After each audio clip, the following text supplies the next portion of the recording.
July the 3rd, 2015, one day before Firework Day. So be safe out there tomorrow, but have fun on the coming weekend.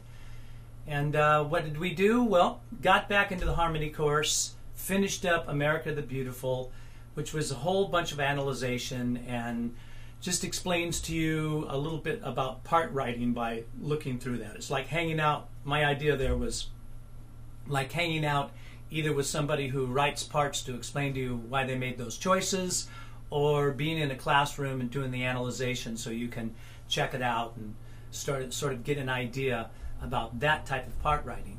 Because see, there's all kinds of part writing, different types of part writing, and I want to get into them separately with different songs and different examples.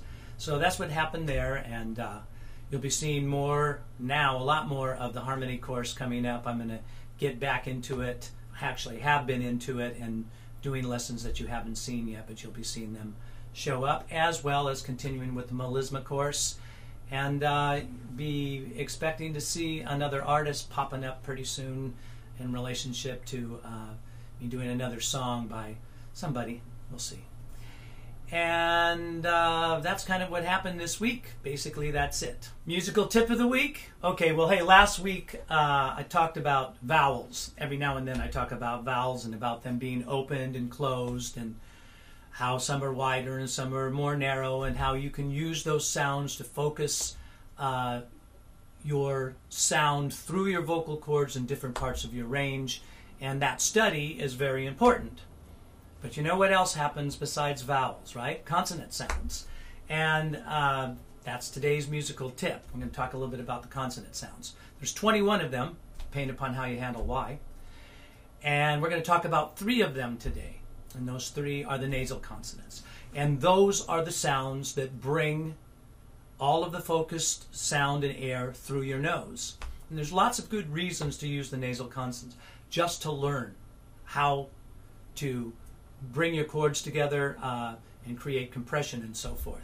But it also comes through the nose, and those 3 sounds are M, N, and NG. Those are the sounds. Now the M sound is your lips together. I use that exercise all the time for a lot of good reasons. One of the many good reasons, the mum sound, if you touch your Adam's apple, helps encourage, not push down, but encourage the larynx to drop a little bit. Mum, mum, mum. If you go like that and touch your Adam's apple, mum, mum, mum, or also put your thumb underneath here, which I've asked you to do before to feel if the muscles are constricting or not. Mum, mum, mum, mum, mum. The right things happen with that exercise. That's a good exercise to practice whatever, any combination of notes. Mum, mum, higher into our head, and even higher into the head, and then back down, navigating all the way back down into low chest with these sounds. It's worth your effort. Okay, now if you're on YouTube, you can do those things too. All of those things will help you. You can also come on over to totallyvocals.com, sign up for the free membership, and get a bunch of free stuff over here. And you can also really kind of surf the site and find out all of the cool things that are offered over here. There's so much, and it's always growing.